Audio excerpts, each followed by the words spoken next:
Okay,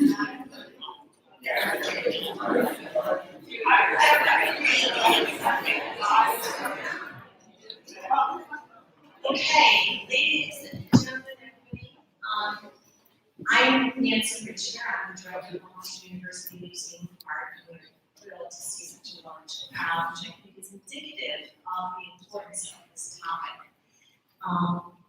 Before we start, I want to make sure that everybody has seen that there are cookies and refreshments, Halloween candy, and drinks, water and coffee. So please help yourselves to that as we get started. I want to make sure to thank Kristen Rudy, who is the curator of the exhibition Hidden in Sight, Photographing Incarceration.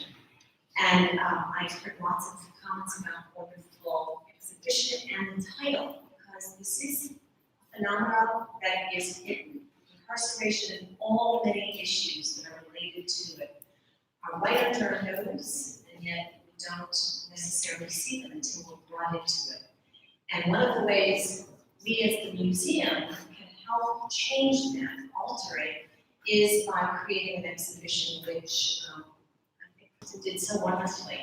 I hope you all have had a chance or will have a chance to go downstairs to see the exhibition, which involves three artists. Danny Lyon, whose work really relates to his photographs are taken from 1968 and part of a portfolio called Conversations with the Dead. They are images that, when you look at them, you have to wonder, when are these images from? It looks like it could be from the 1800s, before the Civil War. And his focus is really about slavery and imprisonment as slavery, the new form of slavery. Sadly, that portfolio had to be, he reissued it just a couple of years ago because he felt that the situation has not changed in a positive way at all. And then balancing those works are two photographers, Isadora Kosofsky, whose work deals with children and the issues of family life, families, and how they are impacted by incarceration. And then Jessica Earnshaw, whose works deal with aging. So some of the issues that we don't think about. One of the other very, very critical issues is what happens to young people and how they are fed into the prison system through our schools. And so we spoke with Esma Rodriguez, who is an activist scholar, or scholar activist, and a professor here at Hofstra in the Criminology Department, who's passionate about all of these issues. And she put together a panel of speakers, of esteemed speakers, and I want to thank you, I want to thank Yvette Dukes, Simone Fuller, and Stephen Powell. So I will turn it over. Thanks so much. Is this working? So I'm actually going to keep my portion of this quite short, luckily because most of you hear me speak entirely too much, too often.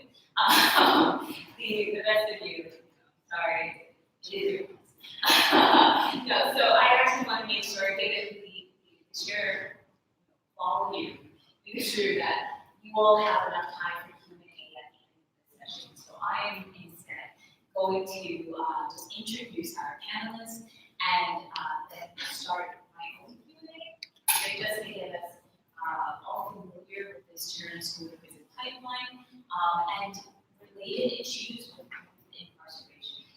Okay. So I'm actually going to start all the way from the end and come to it. So Stephen Powell is an organizer for the Party of Socialism and Liberation and formerly incarcerated person with 2 felonies and 2 degrees. The majority of his organizing has been about court and jail support, parole and returning people support groups, and political education, and recently in the struggle for quality public schools in Philadelphia. Stephen is a PhD candidate at Philadelphia University, and his writing has appeared on Aeon, and Latina Simone Fuller is a program associate with Mera Center for Youth Justice. Her projects are focused on improving family engagement policies and practices along the juvenile justice continuum, enhancing aftercare services for youth and young communities, incorporating youth voice in juvenile justice policy development, and exploring strategies to better serve youth charged as adults. Simone holds a master's in public administration from the NYU Graduate School of Public Service and a bachelor's in sociology and social justice from the University of Minnesota. Yvette Dukes is an educator in the New York City Department of Education. For 4 years of her teaching career, she taught at the Eagle Academy for Young Men of Southeast Queens, a public school for Black and brown boys, in direct opposition to the school-to-prison pipeline that disproportionately affects young men and women of color. She's a passionate teacher, blogger, and community advocate in New York City. Can I please get a round of applause?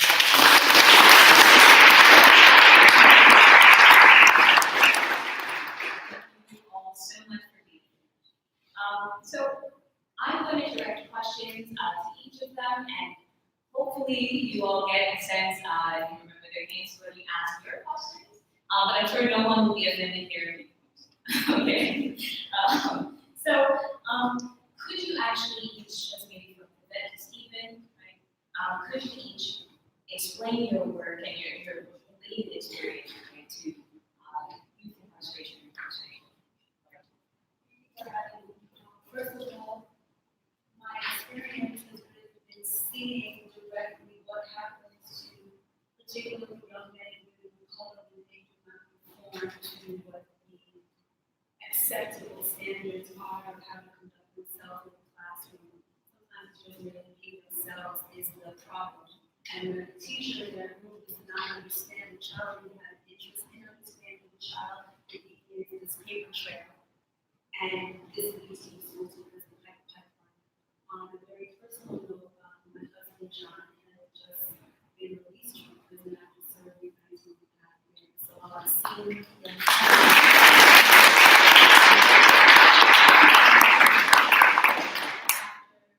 seeing and experiencing what it is to love a person who's incarcerated and seeing so many young men as I went to visit them, it became more and more clear how these two of my worlds were colliding.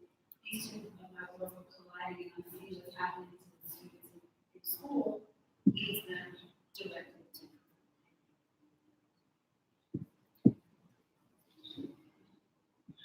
Can't speak hard to hear. There's terrible acoustics in this room, so please, I think it's that.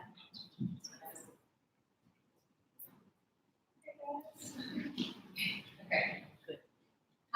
So I think what brings me to this work is that when I was in college, I had the opportunity to travel to South Africa to study apartheid in the way that that country took upon itself to face what it had done to its people, call that out, and think about a new way of operating as a country. And for me, as somebody who had not ever thought about looking outside to find a new strategy for how to address issues inside, that was kind of groundbreaking for me. And I had not thought about the opportunity to reimagine and re-envision the way that we do criminal justice and address the issues that are perpetually included in the American system. I had not thought about reimagining that as an option. So at the same time that I was going through that process, one of my mom's really dear friends from when she was growing up was incarcerated and was about to be released. And she was one of his only friends who had stuck by him during the time that he was incarcerated. And while I was in college, she came home. And I saw firsthand the experiences that he was going through trying to come home and all that was in his way. And to me, it just felt, I didn't have the words at the time, but it just felt unfair, right? He had done his time, he had come home, and he still was not able to come and be and do all that he wanted to do. And for me, it just felt like having seen that, knowing that, and seeing my mom want so much to support a friend and not know how to, I felt like I needed to come do this work and learn more. So from that point on, I kind of been in different spaces thinking about criminal justice in different ways. And prior to coming to the Bureau Institute, I worked in Minnesota for many years. It's run from working on school prison pipeline issues, trying to figure out what is it that is pushing kids into the system. I quickly realized, as many of you might soon learn, that in the nonprofit world, if you want to make a career of that, you kind of have to go get higher education. So I moved to New York to get my master's and ended up at the Bureau Institute of Justice thinking that I should also learn the other end of it, where not only how where are they going, or how are they getting there, but where are they landing? What is that like? And so now I, for 3 years, have been really diving into the juvenile justice system and figuring out what this monster of the system is, what is it supposed to be doing, and what is it actually doing. And I think, we were just talking about, I thought that the two were at odds, and I quickly learned that the juvenile justice system is doing exactly as it's supposed to. It's doing exactly as it was intended to do. It is supposed to be a method to take kids out of their communities, out of their families, and put them on a path to not be able to achieve when they come home. And that, I think, is what we're reckoning with. And as a nation, we're in a time where people are starting to ask, why is that okay? Why do we want a system that doesn't address the things that kids are coming to us with in a way that keeps them as children, sees them as children, and wants to make a better space in the world for them to thrive. So, was that a direct answer to your question? Or just a bit there? So I came, I'm an organizer primarily. I organize first thing with people who are either going into jail, coming out of jail, or coming home from prison or parole. People who are in homeless shelters, who are returning citizens and don't know where to go. My relationship with this work, I said something in the bio. I had 2 felonies by the age of 16, organized crime and breaking and entry, 12 counts of that. And everyone around me had also been incarcerated. My father, my mother's currently on probation. My older brother is locked up right now. I wrote 3 homeboys who I knew from the free world this morning. And so it's really like when you're in a neighborhood that's affected by a prison industrial complex, it's all over. It's not just there's one bad apple here or one bad apple there, something like that. It really is just more police there abducting people, and we all face the same problems of poverty and dispossession of all sorts, from the level of education and healthcare to sometimes even just furniture, housing. So our relationship with work is very live, it's very existential, and I'll be doing it for the rest of my life, presumably, because it's been my generations, it's in my neighborhood, everyone I love knows something about being arrested, at least at some level, even if just for counting for 2 nights or something like that. In my work, I do a lot of base building, which is just meeting people fresh off the street and saying hey, I want to talk to you, coming home, and I think that we can find a better way to get some kind of unity going in terms of supporting each other and teaching each other and protecting each other from the system, which doesn't seem to be concerned with protecting you. We call that solidarity, which is when the people keep you safe and the system do not. So we try to show solidarity across national backgrounds, across generational backgrounds, and very minimally across class backgrounds. So we do that. I organize, or I help organize along with Frank Craig, support people coming home from long sentences, normally murder sentences, and that's called Build Them Up, and it's really just to formalize helping Big Brother, so that when people who are on parole or feeling suicidal or homicidal ideation, they have a person they can call and talk them down off the ledge. We meet and also just do read groups, we read Side, Malcolm X, things that a lot of us read when we were locked up, but are now reading it from the perspective of, versus free people. And most recently, I've been thinking a lot about the school prison pipeline because, I myself was incarcerated at the age of 16, just 2 months before being a legal adult, and I didn't get tried as an adult, thank God, because I probably would still be in there right now. So I've been doing a lot of thinking about the school prison pipeline as I'm working in Philadelphia and all the schools, and that's a whole different conversation. conversation outside the scope of this one, but they're suffering in a lot of ways. They're similar to the ways that I was suffering in Texas, where I'm from. And I'm pretty sure it's a national phenomenon.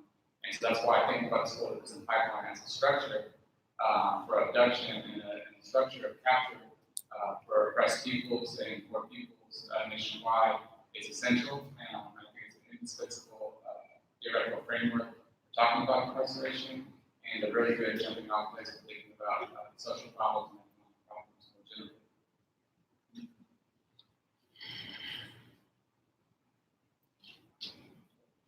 Thank you all. Now, I'm assuming that you have a sense now why I invited these three people.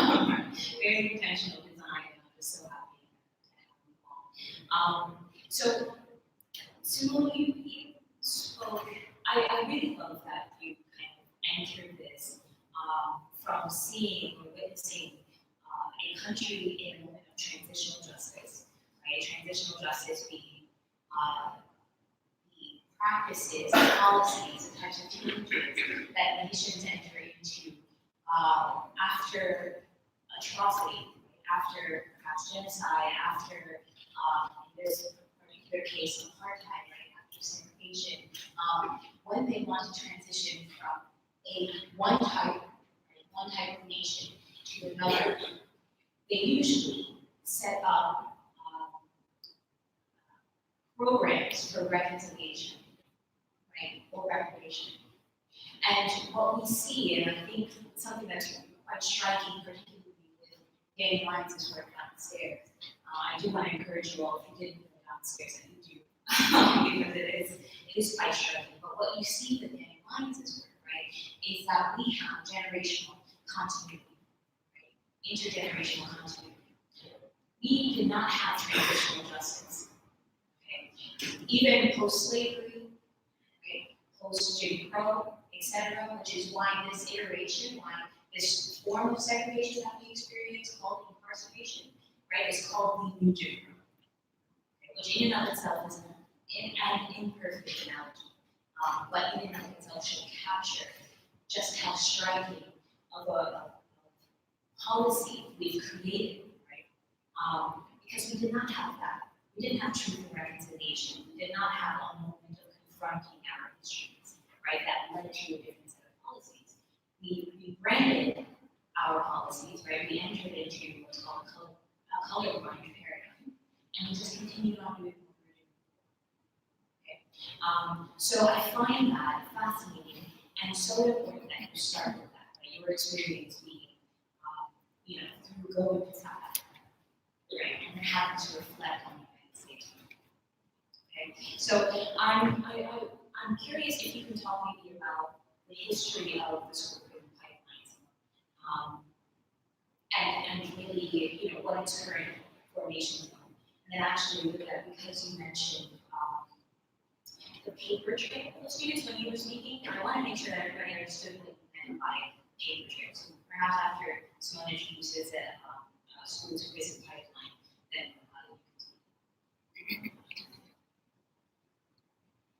So it's, when I was reflecting on the question and trying to think about the history of the school to prison pipeline, it's kind of hard to say that it had a start date, because it didn't.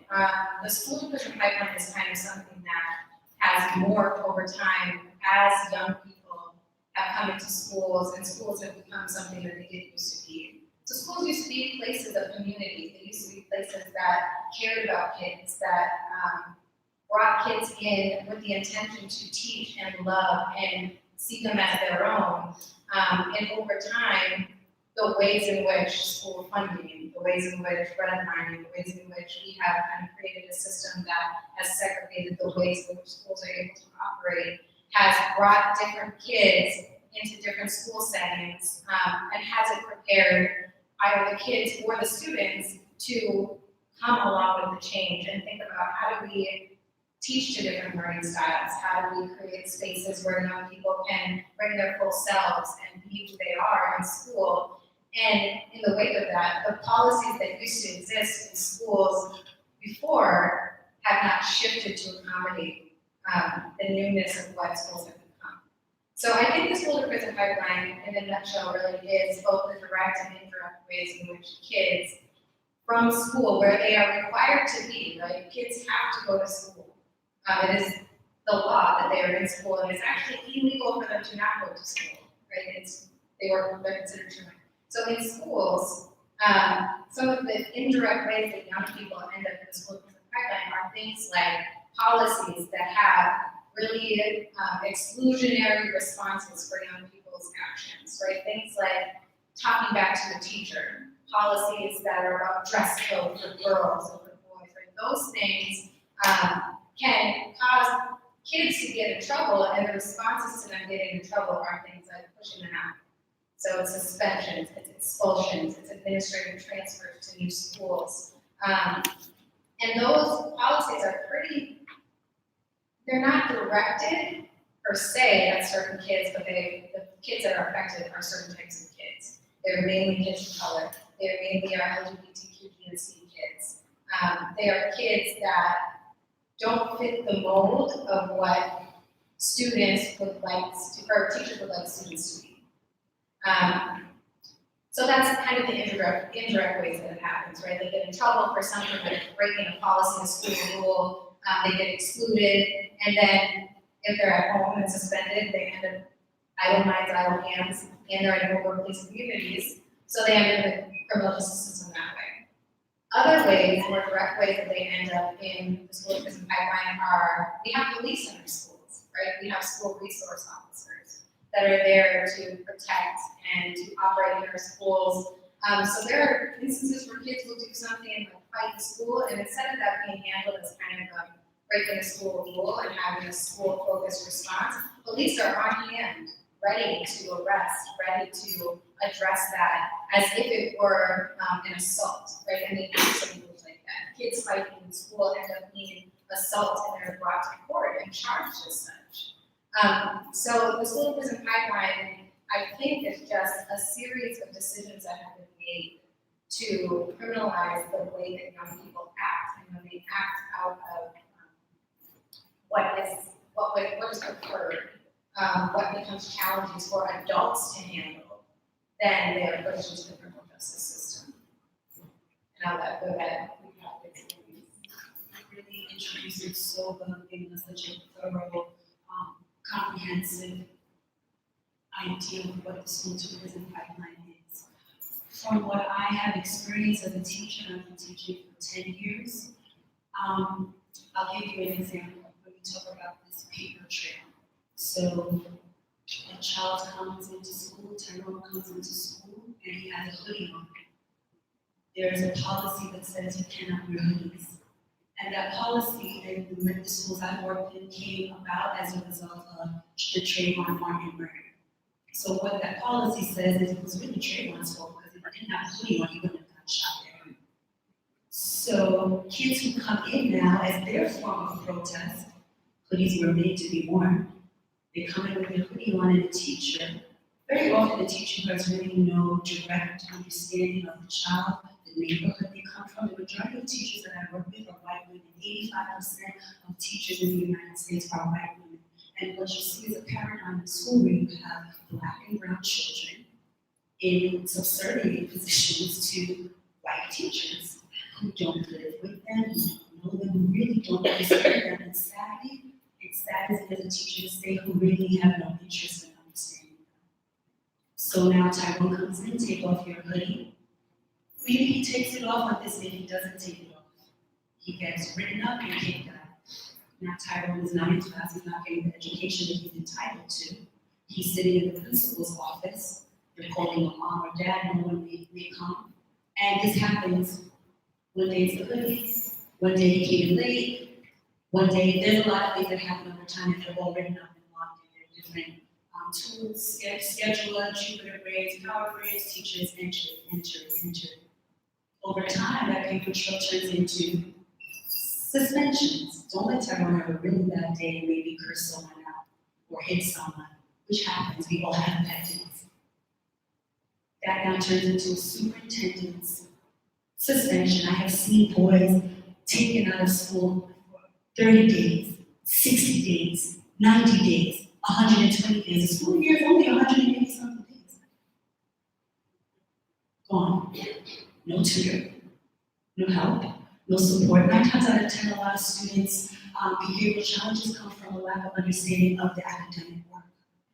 They're struggling in other ways, but that's not addressed. So now you have a student who's already struggling, who's out of school now for 60, 90, 120 days with no support. That's how they end up in prison. That's how they end up in trouble, because as a society, as a school is the second place outside of like home and your faith, your place of faith. Like, school is where you spend most of their time. I see my students more than their parents do. I'm telling their parents about that. So as a teacher, if you don't care, if you're just writing kids up for every little thing instead of talking to them, seeing what's going on. And studies have shown that Black and brown children are disproportionately recognized for doing things that other kids do too. So maybe Tyrone says, tapping his hand on his desk, right now. Where someone else is doing it and it's no big deal. The eyes are just focused on the Black and brown children as a problem. Our children aren't seen as children, they're seen as problems. I've gotten into many discussions, shall we say, with colleagues who really don't get it, don't care to get it, and I call them on it. Because our children are not paychecks. So we must be very careful when, for me to write a student up, and in my 10 years, I think I've written up a student 3 times. And it pains me every time, but for it to get to that point, it was that serious. But you have teachers who are out there writing up students for every little thing, because they're a problem, they're disrespectful. What does that mean? Because they challenge you, because they ask you questions, because they don't conform to who you think they should be, because you're afraid of your student. I've heard that a lot too. Do never sit in a classroom with a student with a teacher who's afraid of you. Many of our teachers are afraid. He's so big. He's 11, calm down. You know what I mean? But that's what I hear. My God, he's so big. I was afraid of what? Talk to him. Talk to her. Find out what's going on. When we write people up, if there are any teachers here, educators, it has damaging effects. And we must be very mindful with not only when we put things on paper, what we put on paper, how we characterize our children. There's a lot of damage being done in schools where children should be learning. You all are sparking so many thoughts, and I want to stick to program, but still, I'm just, so I mean, there are so many aspects of racialization that we're talking about here, right? Assigning a race to a certain type of behavior, right? And we know, like, for example, what you had said about subjective offenses, right? We call subjective offenses something that is not objectively against policy, but might actually be a type of behavior that is annoying, or that a teacher and educator identifies as a problem, right? But for subjective reasons. And that misreading of age is such a prominent factor, right? Because this is an issue in any interracial, interactions, right? Not being able to read age across racial lines. And that is something that actually kind of builds toward this negative perception of Black youth, Black boys in particular. And I remember hearing so many of those types of accounts, right? Teachers saying, this is a man, right? But also paralleling that would be our interaction that we see like law enforcement having with many kids, right? Human rights, for example, and many children in different communities. So it's a very large issue. So I want to tie in something that you said that you do, I guess we're talking about earlier, about the juvenile justice system working correctly. Right? This is actually something that counters what we find in much of the literature. Right? So literature tells us that juvenile justice system in and of itself was created, it was crafted with restorative justice in mind. which is why there are certain protections that you get when you're in a juvenile procession versus adult, right, tried as an adult. And then what we find is that because there are differences in our educational system, right, it's a requirement for kids to go to school, for example, and it wasn't that. We could talk about what existed 100 years ago, et cetera, right? So these are issues largely related to integration that we don't talk about, frame. But justice, the whole conception, like the conceptualization of justice is racialized, right? So while we can talk about juvenile justice in and of itself being crafted with restorative principles in mind, but we can't necessarily integrate the African American youth experience into that, right? And so what we're seeing is that there's a way in which the literature overlooks this particular aspect. So I'm curious, I guess, how do you see this conversation about restorative versus retributive or punitive justice, right?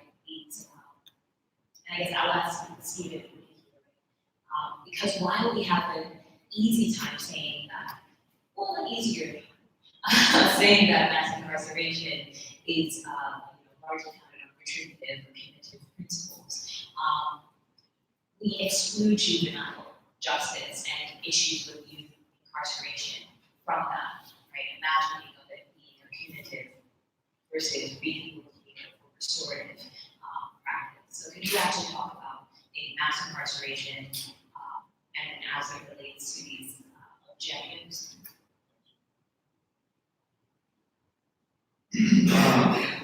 I think that when we're talking about philosophies of mass incarceration more generally, one thing that I'm glad that it's already highlighted up front earlier is that I think it's specifically a white supremacist model of oppression. I think that is not very arguable in the empirical sense, in the sense of who's going there and who's not. But I think that when we're talking about mass incarceration more generally, the reason I say that is wrong, I think that the issue is that it's become popular now to talk about mass incarceration. But there's people like me who could have told you about it when I was in. And anyone from my neighborhood would have told you that there was really two options in life in terms of our imagination of our futures was that we were going to be good, we were going to do well in school, and we were going to go to college and get whatever job we wanted.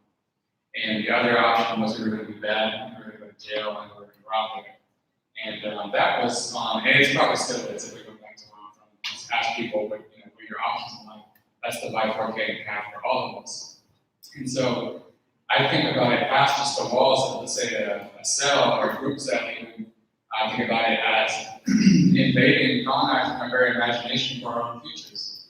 And so how are you going to say that something is wrong here? I mean, in terms of like the way the system is operating. I think that the system has very clear intentions in keeping people who are not being served by the state. So they are very poor and they have very little options in life. It's very important to keep on their minds the inevitability of their own capture, or if they get out of line, they'll be checked on it. I think that's why in poor schools, a lot of the practices of like some of the teachers we were talking about and administrators that I think are also in this camp mirror that of correctional officers in prisons. At my school, I don't know what y'all's experience where it was, but we walked through metal detectors and we were patted down. At any given time in class, the police came and everyone would put their hands on the desk, laugh, and they'll come through and search the bag. And we have to walk single file on the right side of the hallway, and CEOs or teachers, they walk freely on the left. If your shirt comes untucked, that's an infraction. If anything, if you speak out of turn, that's an infraction. Why do you have your hands in your pocket while you're talking to me? That's an infraction. So anything could be an infraction. It's just saying the school is going to your permanent record, your paper trail, and in jail is going to your restitution, which is the money you have to pay for being there. So I think that talking about the way the system is working is to say that I find it hard to believe that we started with great intentions, building prisons, and all the engineers and architects were living happy little lives and decided that we're going to build them over here. and that they have this idea for how we're going to reform people. It's a hard sell. I mean, if we were not in this society or time, I was trying to describe it to you, you would, stop me right where I was talking. That doesn't sound good to me. And so we have all this special what we do about crime. I think that the school to prison pipeline, especially the way that we're talking now about the punitive aspects of school, it shows you that we're fabricating and we're manufacturing instances of misbehavior in terms of our comfort as authority figures. I don't think I had any educators on tenure in the school district where I'm from. I had a whole lot of disciplinarians, and they were really concerned with having a quiet class, and they were really concerned with you not giving them any extra things to think about or do. And if you ask me now, looking back on it now, since I'm an 8-year-old man, they were just really miserable people. I think they didn't get paid a lot. They had too many students. No one cared about them or respected them, and they treated you that same way. And a lot of us are dealing with that at home anyway. And so we get to school and we want to meet people and talk to people freely, and they're finding ways to manufacture and fabricate misbehavior as criminal offenses. And when you start stacking those, it becomes clear that the teacher will disinvest from you, and your assistant principal will disinvest from you and say, he's a lost soul. He ain't gonna go do nothing with anybody that's gonna be good. And those teachers will strategically, I'll say even unconsciously, give them the benefit of the doubt, pick out the 4 or 5 students who are the good students, and those are the ones that do their homework, and the ones that read everything they're assigned, and they know who isn't gonna do it, and they just stop holding you to any standard other than shut it out in class. You see? And that's kind of like the whole basis of my argument is that a lot of the crime are petty crimes against property, petty theft, things that could have been tried as disorderly conduct or tried as aggravated assault, or things that could have been tried as, petty theft or charged as larceny, or, some crazy charge like that. So to think about, without going too far deep into my case, I don't want to implicate anybody who doesn't want to be implicated. But in an organized crime charge, you're looking at 9 people who are all tried for potentially the actions of 1. But if you knew each other before, it's a group crime, and so it's the same thing happening in school. It's just easier to be like you're all in trouble on that side of the room. All of you on that side of the room are bad, and you got to stop being bad without any direction on how to correct this moral failure. It's really just an issue of comfort and the efficiency of the system. So when I think about punitive justice system as opposed to restorative justice system, I think a lot about what you were talking about, which is that there's got to be care and how we deal with people. We have to think about harm completely differently and comprehensive in a different way. We have to stop assuming that there's anything about punishment that corrects the harmed party or the harming behavior or teaches anybody anything. All you're teaching me by punishing me in this way that the educators are doing, and also the state for that matter, is that I need to avoid you when I want to do these things that I want to do. I need to get away, I need to get out the way in your vision to do the things that I have to do to keep surviving. So yeah, I think that when I think about restorative justice, I think about care-based systems which replace people first, as opposed to things like property or the anxiety of bourgeois people, normally bourgeois white people, and the fears of bourgeois white people. Instead, there's whole people who are suffering or living butchered half-lives at the expense, because these people are anxious. You see what I'm saying? Is that these people have petty anxieties about people who's in their neighborhood, all over the state of our schools, and we're prioritizing that voice, the people who have plenty, but we're not prioritizing the voice and experience of the people who have not, and are really trying to make it, and they're really limping into the schools and living even harder going out.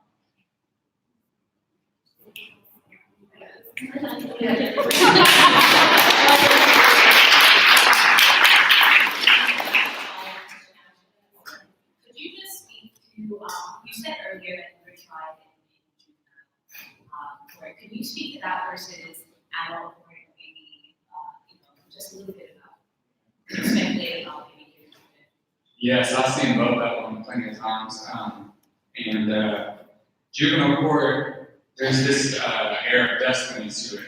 It's like, wow, you really messed up bad, and it's like, this is your life now. So there's a sense of like finality to juvenile court, and you're lost. Imagine, so my name is Stephen Powers, imagine getting a piece of paper with Stephen Powers, who's the state of Texas on it. Who do you think's going to win that fight? you know? So thinking about all this sense of punishment and grand failure, and then looking at a judge who was just like a principal times two, you know, in terms of, you know, more power. And they're looking at you like, wow, I can't believe you messed up this bad, man. You just gotta sit there and, you know, hope that they do you right. As an adult, in adult court, and it's also, you know, you have to have a guardian there, you know, and they do their performance thing, like, oh, I can't believe we got here. You know, that's what mom is supposed to do. But in adult jail, it's very procedural, extremely procedural. It's like getting a traffic ticket, you know. You could be signed up for 10 years and they're going to treat it like you're getting a $25 traffic ticket on the side of the road. It's just like, this is what it is. That's why I say there's no error. I mean, this is very intentional. It's that we have over-sentencing. We have really clear use of time as opposed to like alternative methods. So in adult court, you either are in a public docket or you're filing a case. That case is going to be extremely long. Could take, you know, I mean, just think about Willie Browder and how long this case took before he was eventually exonerated. But your case could be very long. You're sort of leaf in the wind of that case, and then they give you your time, like they were telling you what time that it was that day. So I think looking at the other two is like you picked the wrong path in life as a juvenile. As an adult, it's like, oh, we're not even going to be invested. You and we're just going to give you the time that we need. And you really don't have any option. We're walking you down the way right now. Does that answer your question?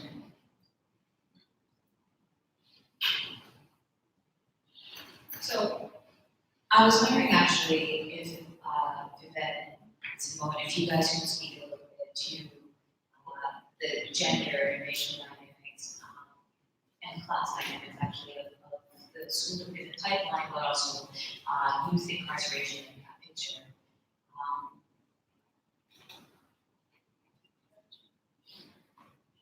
So this is actually really timely because I just started working on one of the programs we have in the Bureau Center on Youth Justice is the initiative to end girls' incarceration in LGBTQ GNC youth.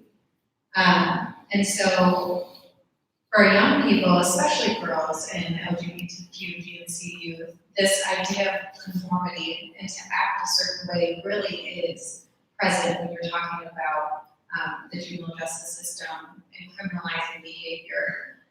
Things like dress code, things like talking back really are pressing for girls and pressing for young people who don't conform or show up in the way that people are expecting them to. So there are these things, they're called status offenses, which are crimes only for young people because they're kids, right? These are things like truancy, these are things like running away. Those things for young people that identify as girls really are kind of the mechanism by which the criminal justice system takes them in as a way to protect. So the paternalism that exists in the juvenile justice system is especially harsh for girls. And we see that girls are oftentimes incarcerated not because they pose a risk to public safety and because they're committing crimes that are especially violent or severe, but it's because they have very high needs. And as a juvenile justice system, the idea that it's supposed to be rehabilitated, the idea that it's supposed to be to help young people really kind of shows up when you have a judge that is looking at a girl who they don't deem to be safe outside anywhere else. And so they take them into the juvenile justice system as a means to protect them. And they oftentimes are receiving longer sentences. And for girls, they're typically cycling between the juvenile justice system and the child welfare system back and forth. And we call that crossover youth. Because you can't keep them in the juvenile justice system as long as you want, and when decisions are to come time to be made about release, they don't feel like they're ready to go, so they can move over to the child welfare system. The child welfare system, for all intents and purposes, is not necessarily always doing its job, and so when something happens in a group home, something happens in foster care, who do they call? They call the police, so they go right back to the juvenile justice system and they just bounce. So for girls, it becomes a matter of how do we help identify the systems that are actually supposed to be supporting them, and shut the criminal justice doors altogether and say that just because they have a need cannot be met here. So I think that's probably one of the biggest things that's related to gender for the juvenile justice system.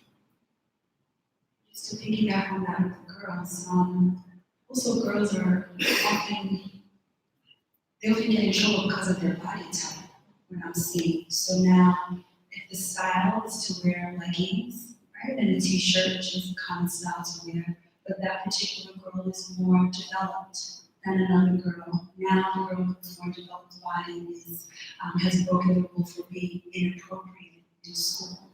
But you're telling her that there's something wrong with her body, which she has no control over. And 9 times out of 10, it's usually a black girl, a brown girl, a big butt. You get in trouble for it. That's not her fault.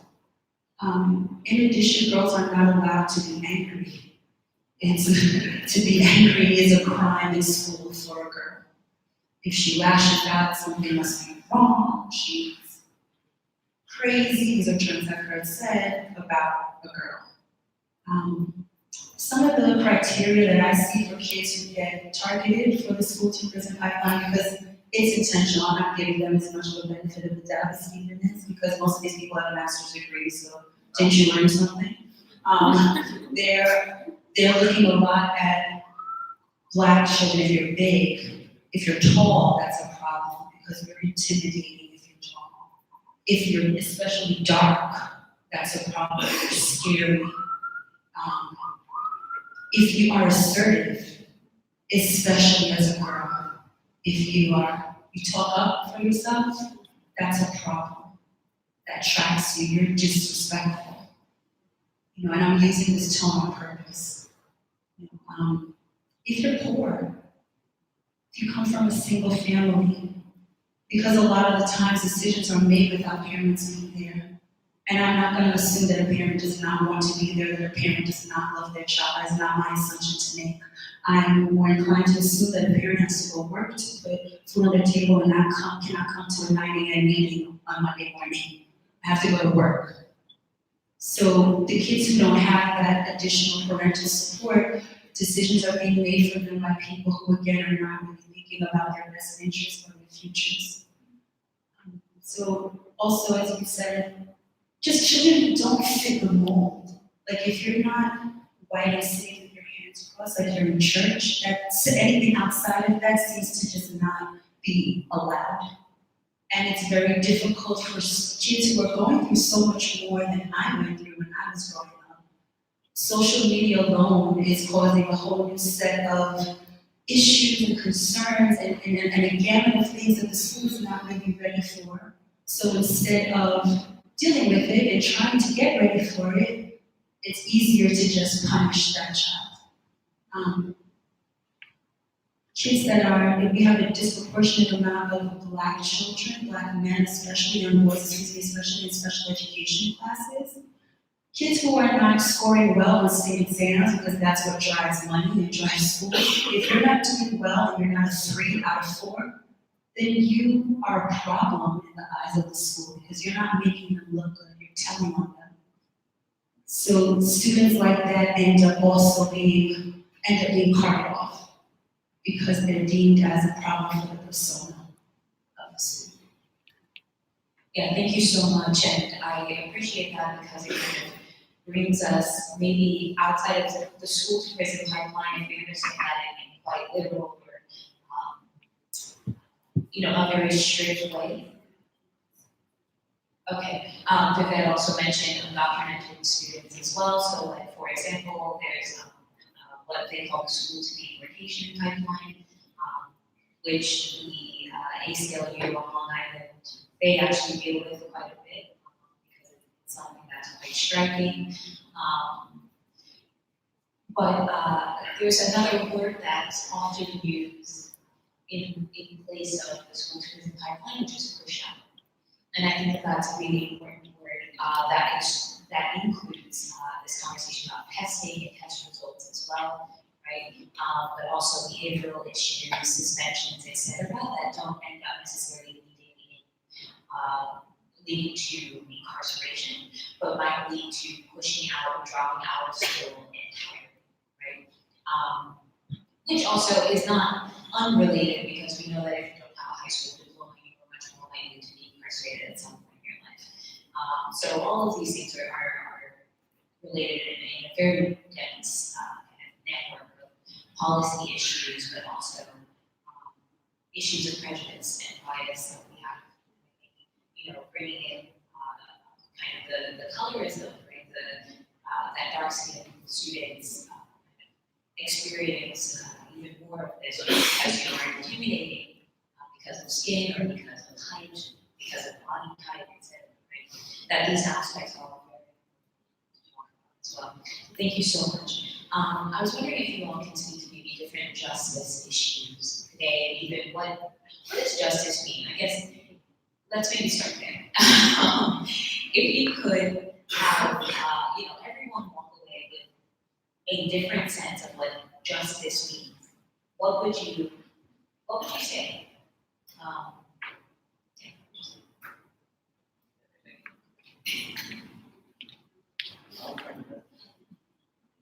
I think that, especially in this course around mass incarceration in prisons, we have a tendency to talk about what about the community, what about the people that they're returning to, we want to keep people safe. And maybe it's just my perspective, but to me, incarcerated people are people too. So you're saying, what about the people? And you got these, too many people over here. Why weren't you asking what about the people then?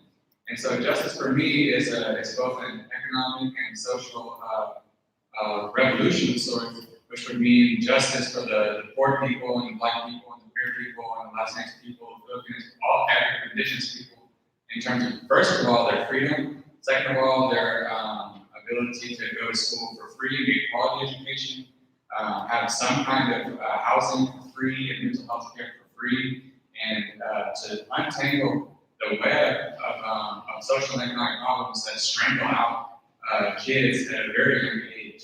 And I know that you all know it because you're closer to the stage than I am now, but we all had taxonomies of who's dealing with what at extremely young ages. I mean, I'm talking 8 or 9, we knew who down the street that, was getting beat up real bad by the parents. So we knew we didn't have furniture. We knew were begging, whose parents were begging at the grocery store. And so I think we're not going to be able to envision a future which isn't as punitive and so ripe with suffering in this country until we, one, take seriously the fact that the suffering is spread unequally among people. That is firstly between classes, between the working class and the bourgeois people who don't worry about it. And then tier to that, with Black people, Latinx people, and queer people who are more vulnerable to homelessness and prison and all kinds of other issues. And the way we answer that is not some moral revolution or some revolution of caring about each other or hearing each other. It's literally providing the resources and the material conditions for their success. If you're not doing that, you will never win.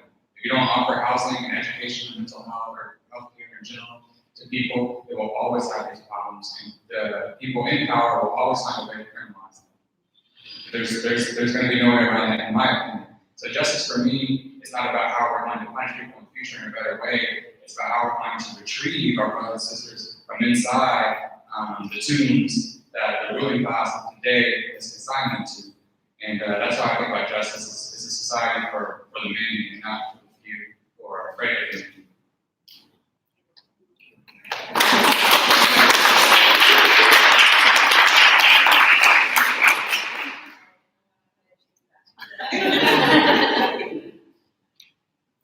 I grew up society, I pledge allegiance to the flag of the United States of America and to the republic for which it stands, one nation, under God, indivisible, with liberty and justice for all.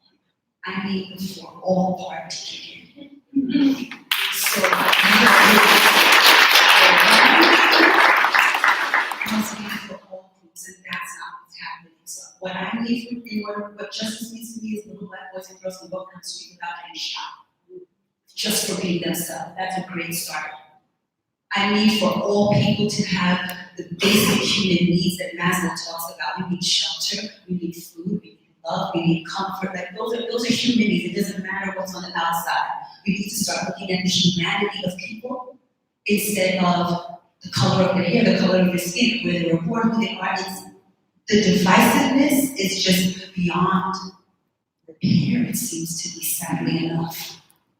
And if we don't look at the injustice that's going on without that poignant intentionality, we're not going to improve.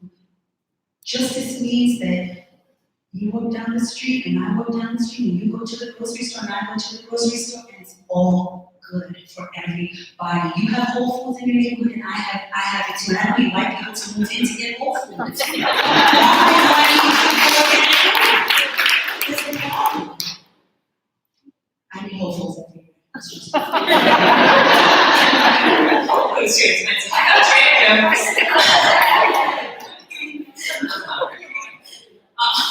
I actually want to bring a Q&A session to you all. I'm sure that quite a few of you came in with questions. If you did not, ask something on the fly, and did come prepared with it. Could I give this?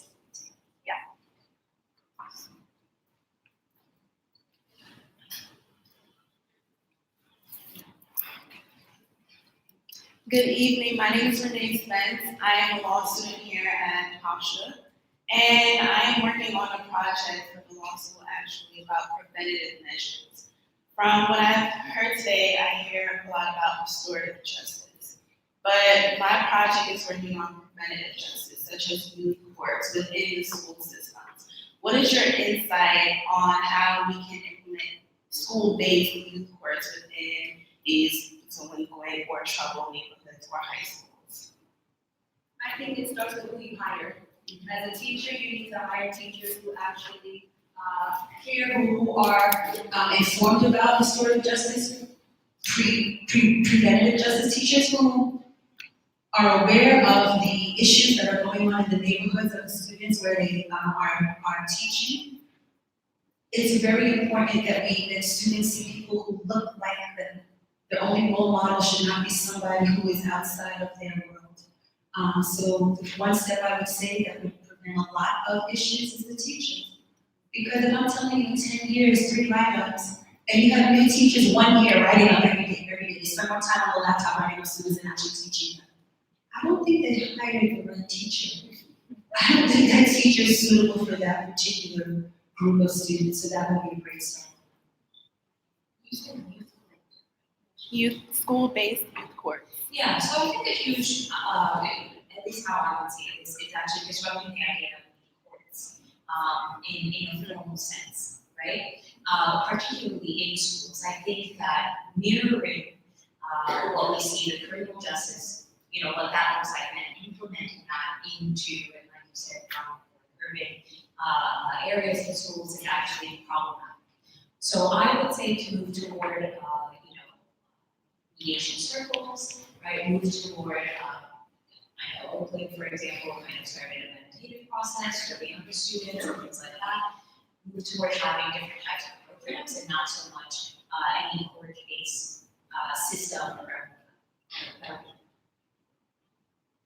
Yeah, I'll just add, I know a lot about youth courts, and one of the things I think people don't think about in implementing youth courts is that sometimes young people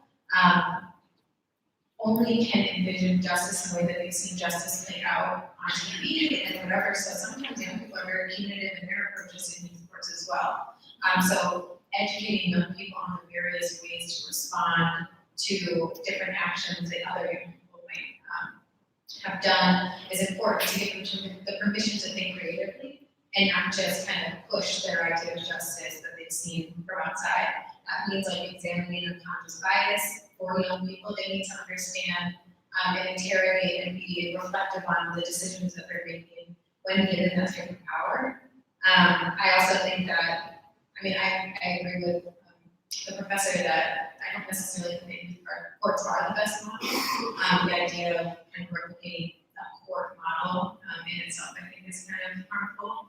But in any programming where young people are going to be able to kind of help think about how to best respond, I think one has to give them that creativity and that openness to be able to think outside of the box. But do things like unconscious bias training, have a very reflective process that makes it a requirement to think about the decisions that they're making, think about the impact of those decisions on other people. And also, I mean, this is really early on, but you have to collect data to figure out how those things are working, because oftentimes people start something and never evaluate if it worked, and they just continue to do it. So as they can, figure out if the models that they're using are working and have that built into the process.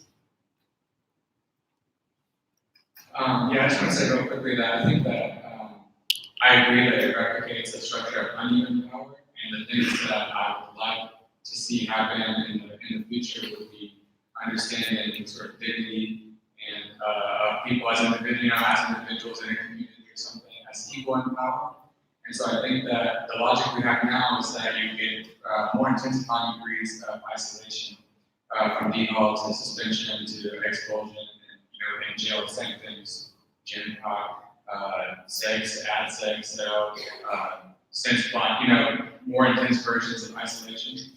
I think that, and you can tell me if I'm wrong about this, but in my experience, when someone's acting out in class, if you bring them in a place with a lot of community in front of the class and say, can you just tell us what you're feeling right now? Like, why are you talking so much? Like, what do you want to tell us? That person is home like, whoa, can fall back.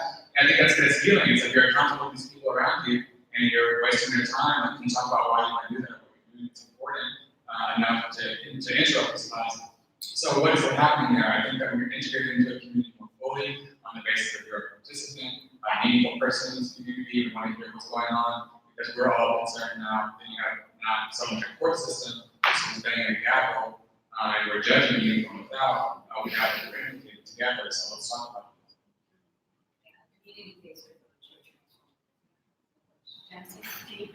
Yeah. So Stephen had talked earlier about awareness differences, and for students in like underprivileged communities knowing what the circumstances are and what the school prison budget looks like.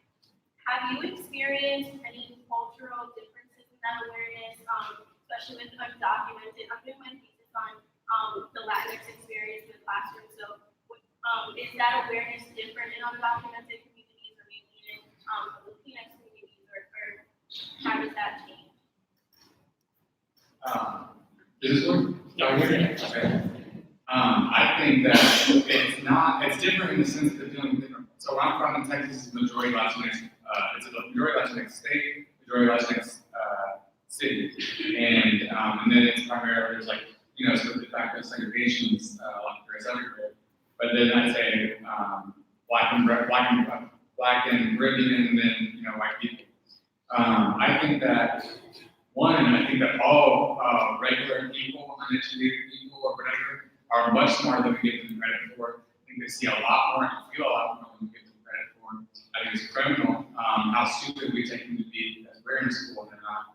And I think that with Latinx people specifically, when they have undocumented parents, one of my closest homeboys is still undocumented, my age is still undocumented, still living under the radar, I think everything they do from very young ages, like 8 and 9, they already have a sense of what society would do to them if they're found out, in the same way that my 9-year-old black friends were already very aware of what police could mean for, the truncating of their life. And I mean, this wasn't like someone, told them about it, they see it. And people are smart and creative, and they are not, it's your survival, so you're concerned. And I think that across national backgrounds, ethnic backgrounds, we have to give people much more credit for what they see, what they understand, specifically around life-changing consequences. None of us showed up in court confused about what was about to happen, And I think that would be the same for a Latinx person who was going, or their parents were going. They would not be confused about the immediate future that they were going to be relegated to.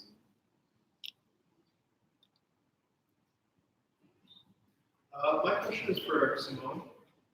Having worked in South Africa, I just wanted to know how the juvenile system or juvenile courts work there as opposed to how it works here. There having had transition. So, I didn't work in South Africa, I studied in South Africa, but I don't know too much about how South Africa's system works, but I will say one of the things that we're doing at Vera is trying to look outside of the US for models and ways that they work around criminal justice. And some of the places that have models that are much different than ours are in Europe, and that's as far as we've gone so far. So places like Germany and Belgium and Norway, their system, I think, more closely models a rehabilitative focus, right? For starters, their sentencing structure is much different than ours, so there for a kid, or for a person in general, a life sentence is 15 years, right? In Germany, it's 15 years because that in itself, right, is everything that they've done in the wake of the Holocaust is with an eye towards human dignity. So they have figured out that even if somebody makes a mistake and they're incarcerated, the role at that point, once they are in the justice system, is to figure out how to return them home. So they've operated things like the normalization principle, where even when folks are taken out of their community, incarcerated for some time, life on the inside is supposed to mirror life on the outside, so that it's not so much of a transition back home. They've already had experiences like getting to have their own room with a key to it, and things that they want in it, pictures of their family. They have their families come to visit them and stay there for days, and just get to hang out. They have, this is shocking to folks in America, they have mixed gender young adult prisons where boys and girls are out in the courtyard, making out in the corner or hanging out. And that's just adolescent development. Those are things that we strip kids out of America, right? We stunt their development in the way that we incarcerate them, the way that we treat them the minute they make a mistake and end up in our system. So I think there's a lot to be learned from outside. We can't specifically talk to South Africa, but I do think it is worthwhile for everybody to think broadly about what justice can be and explore other countries and other models, and then come back and look at ours and see where we stand.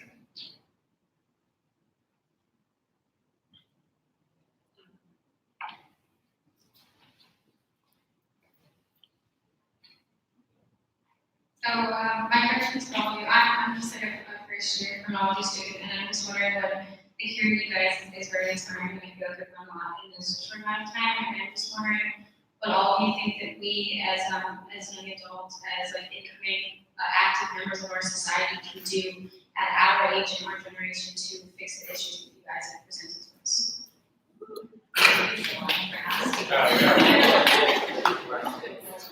So I will start with, we have sheets here with organizations that work specifically with these issues. Most organizations actually do internship programs, and in the criminology department, our internship coordinator is on privilege. Any of us are happy to supervise internships with these organizations, and you can set them up if you have an interest that is specific to youth. We do right now in a youth court and family court have those internships already, but if you want in terms of advocacy organizations, I encourage that, and we all do the technology program. So I think just first off, if you want to familiarize yourself with one of these organizations, we have a list here already. Second, they are of course activist and engagement rounds that you can go into that.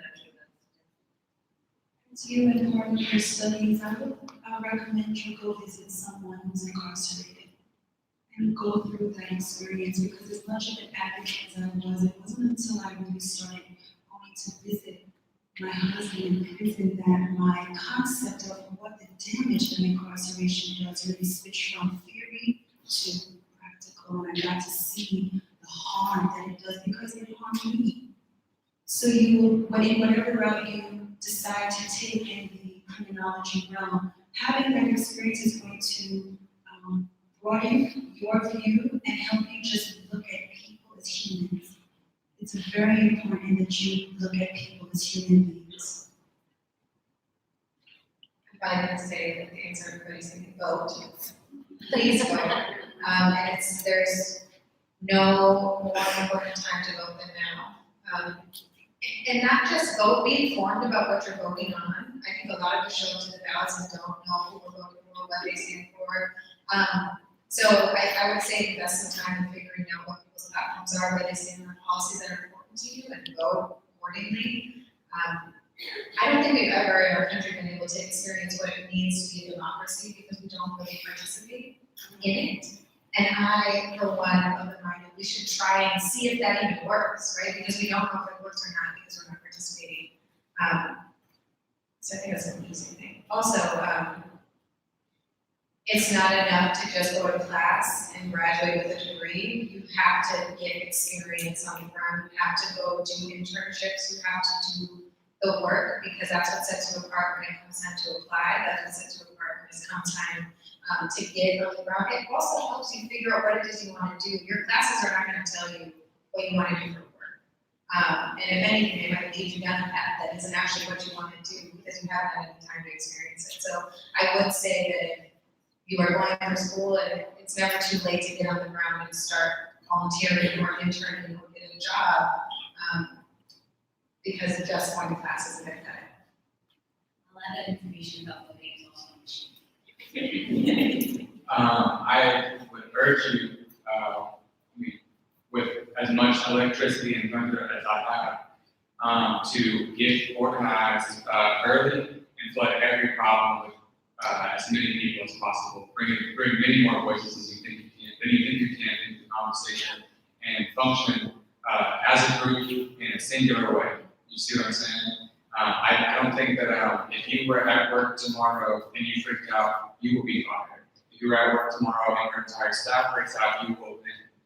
The same functions for your apartment complex if your landlord is bad. The same functions for your city councilman if your streets are bad. The same functions for the president of the United States if the state is irreparably bad. The more people you bring to the problem, the more power you will have. And I would like to say that you can never be too far reaching your demands. This is your life. It's life of people you love around you, and there's only one way forward, and that's with unity. You will have no power being correct and smart and intelligent and beautiful by yourself. It might work for getting followers, it might work for getting attention on the internet, but it will never work for political power because they have everything they need to continue their existence as it is. We have none of the resources we need to continue our existence in the way that we ought to be able to. We'll never win the money fight, but we can win the people fight because there's only 12 people who have more wealth than the rest of the world. There's only 100 Fortune 500 companies that are single-handedly collapsing the ecological state of the planet. Why can we not get together and go see these people about it?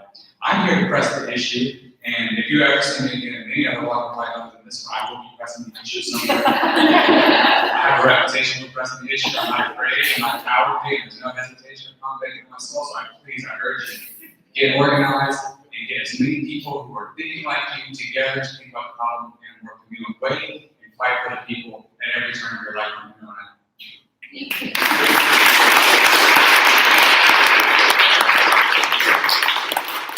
I will have a student on that street.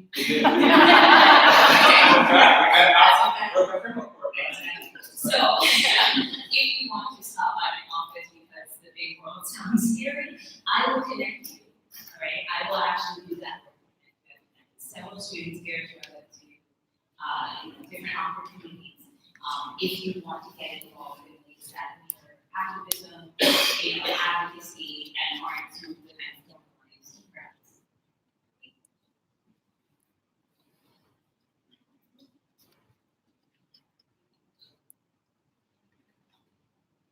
Hello. So in regards to policy work related to mass incarceration and combating the school to prison pipeline, I find it very easy for someone who might have a personal experience related to these issues, or whether it be through studies or work, to be very devoted to it. So my question is, how do you suggest for us to get others involved in these issues so they might not be informed or aware of it until we care about these issues?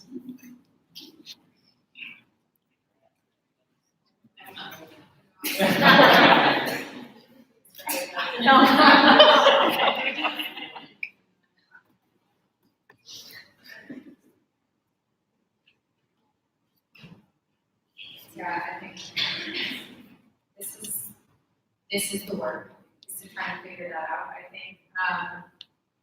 I do think to Stephen's point that the more people, even those of us that have direct experience, those of us who are really dedicated, for us to be together would be a first step, right? Because there are, I don't know who they're out here, and we all are working for a shared vision and we don't know each other. So to get those of us who do care together, I think we would feel like it is, that we're not so isolated in trying to convince so many people. If we just need a new group we work. So I think that's one thing. The other thing is I think there's always an angle, and I think that as much assuming and stereotyping that gets done towards people who either care very deeply about these issues or impact on this issue, the same goes the other way. We draw conclusions about people who may not present as caring about these things before we take the time to engage and learn what the strategy might be in. Because there's usually something, there's usually a common ground. I think for me, working on youth justice issues, I have more than in because of kids. So sometimes the way in is to figure out how to draw personal experience somebody has with a young person as the way to convince them that this could very well be their kids. Because as much as we want to assign behavior to an individual actor, it's not, right? Everybody is acting within their needs, acting within their circumstance, and anybody's circumstance can change at any time. So being able to position somebody to have to conceptualize what if for themselves and see that they could very well end up there, I think is the way that it requires you to talk to somebody, kind of learn a little bit about them to figure out what the people might be. So there is no one solution or even two to figure out how to make people care, but it starts by having to get to know them and figure out what might be in their resumes. I think a life strategy for me is really trying to, you can't teach empathy, right? And it's maybe perhaps that is something, it's a growing skepticism of mine. It's not necessarily like concluding on, right? Because my career's not. But from what I find, it takes a lot of work and a lot of kind of approaching issues from in a multidimensional way in order to get people to care and to get things to resonate. Particularly, I mean, the reason this is called hidden inside, right, is because here we are, right, living in this country that is exceptional in this way, right, away from, kind of an anti-liberty nation, right? And yet, that's not something that a lot of people know about. I mean, really, amazingly, it's just not something that a lot of people know about. Even if we talk about mass incarceration now, that's taking up steam. So I think that one thing, of course, is embracing our roles as forever students in this way, right? We are all learning, always, and that's the only way that you can teach is by constant, right? But the second way is try and see how many different angles you can get to the same kind of conclusion from, right? So if it's about playing a numbers game because you meet a lot of people who care a lot about numbers, right? Then learn the numbers. If it's about money because they care about money, learn the money. Like, try and tell them, this is X, Y, and Z when it comes to money, right? If it's about conditions and they actually are looking to empathy and then humanize people who are incarcerated, right? Treat them as other human. Because for some reason we get this term criminal, and criminal somehow is not human, right? And so we feel free.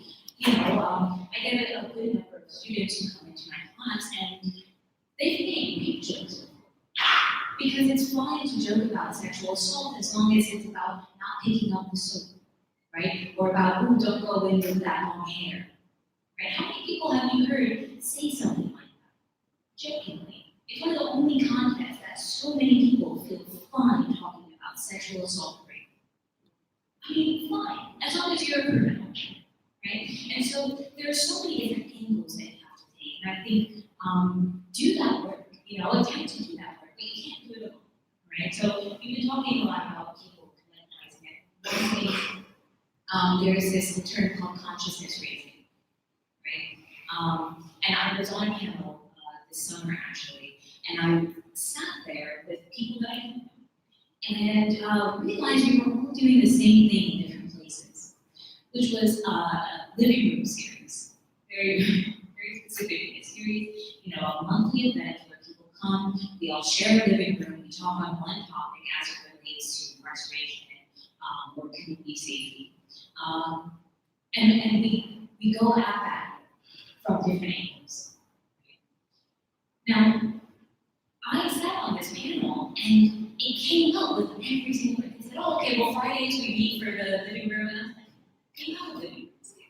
It's just another part of Brooklyn too, so it's not even that big of an area.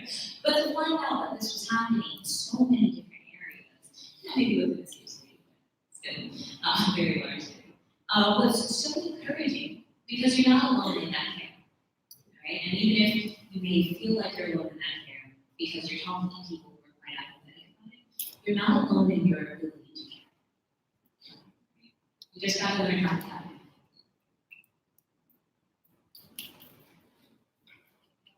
I was gonna say one quick thing, which is that I think, who asked this question? I'm sorry, I'll I think all these problems are very connected in material ways, stretch. And I think one contemporary example was, the closure of White Asylum in New York City. We had this argument, we're going to close White Asylum, now we're doing it. And then they resolved to build more jails in lieu of White Asylum, so they'll just replace the population and maybe put out a few people. And why is that? I don't think it's because the people who are doing city planning are dumb. I think it's because they understand that everyone who's in Rikers Island is coming from about 4 or 5 neighborhoods, East New York, Brownsville, Jamaica, Queens, etc. And that them coming home would mean like they have to fix the place that they're coming from. You bring them all home, and then where the police would go right back to East New York, right back to the summer houses and that stuff.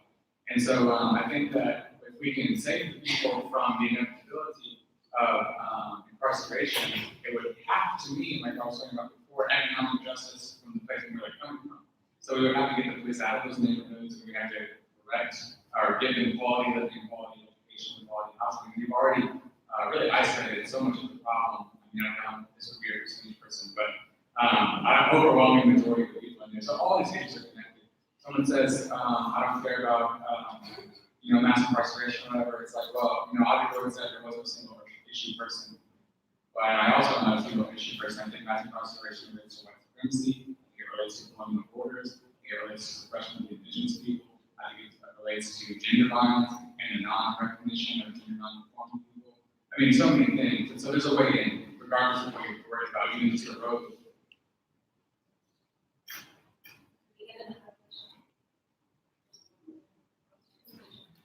I can project. So I'm from Brownsville in Brooklyn, and I've been trying to get back into the community. I volunteer at a high school nearby. I volunteer at my old elementary school, and I almost kind of strayed away from working in the field because I felt like I was too emotional for it. But I realized that that's a public display of my passion. Like I'm so emotional about it because I care. But I noticed that it's been hard for me to deal with setbacks. So I wanted to know, how do you guys deal with setbacks or feelings of inadequacy, like I'm not enough or I'm not doing enough?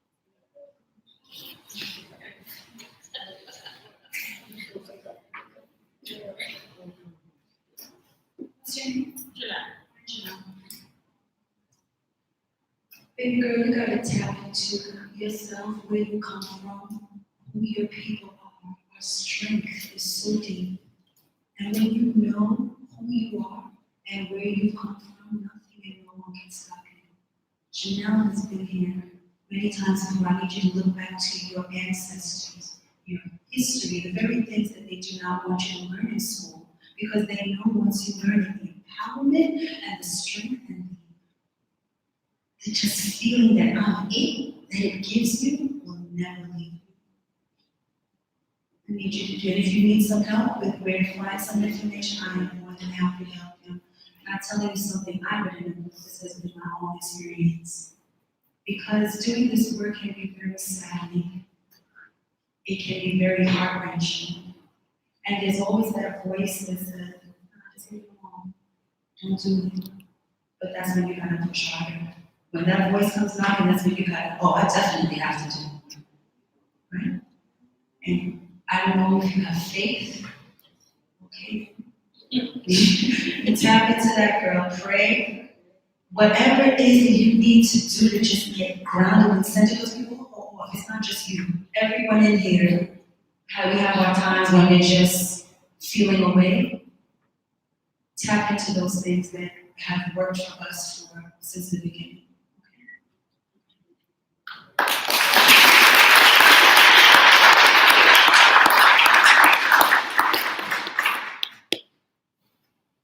To speak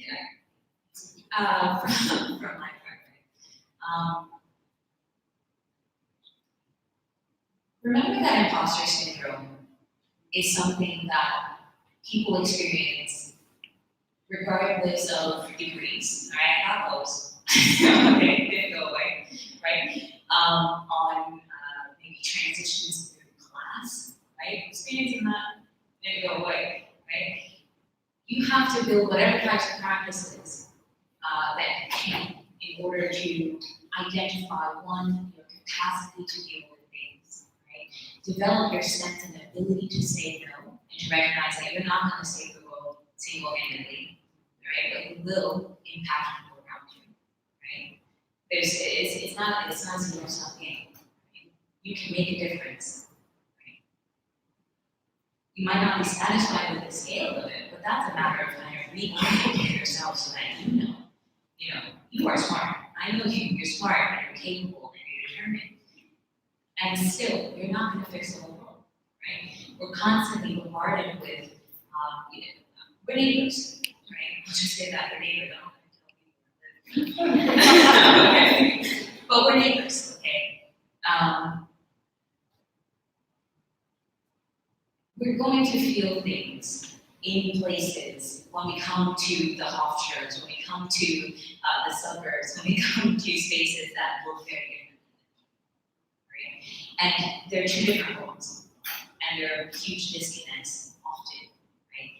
You serve as a bridge, or you stay at home, right? There's nothing wrong with either one of those, but know that you're probably going to cry a lot. That's okay, right? So what do? Right? You don't stop yourself from crying or being angry or whatever your emotional response is. You don't stop that. You just build up your therapeutic practices. And you understand that the world's worse off if you're worse off. So you gotta understand. You gotta understand what you can and can't do, right? When you can and cannot do, etc. Say, don't cry alone. There are people who want to cry with you. I cry with my friends all the time. Because we're all doing this work. And I think sometimes it feels better to cry with somebody else than cry by yourself. And it also feels good to know that when you're down and you are, we all feel that way sometimes. We all feel like today I didn't take one step closer to the thing I wanted to work on today, the thing I wanted to end today. But it feels good if you can pass the time and somebody can be like, you know what, I got it today. Take a break. So community. Find somebody else who cares about what you care about, and make it a regular practice to come together. I found it. And when you're feeling down or whatever you're feeling, please write it. Journaling is such a powerful tool. It helps you reflect. So when you're not feeling down or you're feeling down again, you look back, it's like, okay, I was in this space, maybe take note of what was going on in your life around that time, some patterns, so you become more aware of yourself. Take time to learn yourself and who you are, and you'll be so much better at helping other people. Yeah, I just wanted to say that there's going to be so many failures along the way in terms of organizing or trying to affect the change. That you really can't afford to take them all personally. And I think that the establishment, especially this Euro-capitalist, white supremacist establishment, really thrives on you thinking of yourself as an individual and taking on problems as an individual as if you were the person who created all of this. And so I think that you have to approach these problems as a community member, whatever it may be, being a woman or being a person or being a person from Brownsville.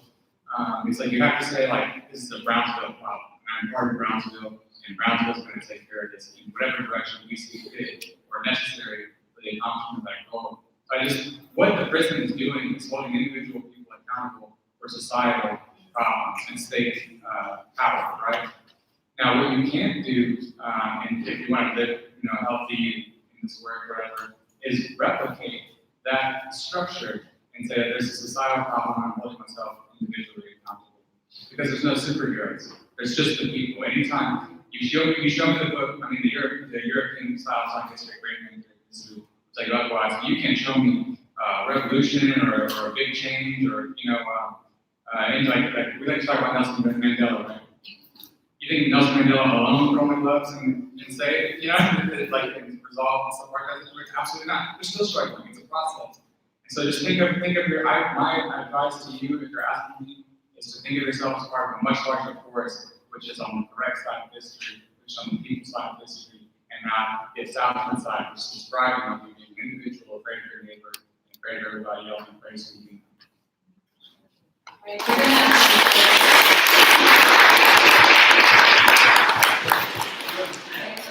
thank you so much for all of your questions. If you have further questions, please come up individually.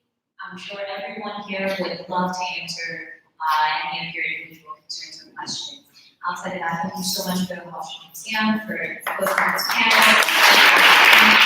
And if you want to share further information about organizations and the voting, hopefully that's going to pass around. If you don't have it, please don't vote. That's okay.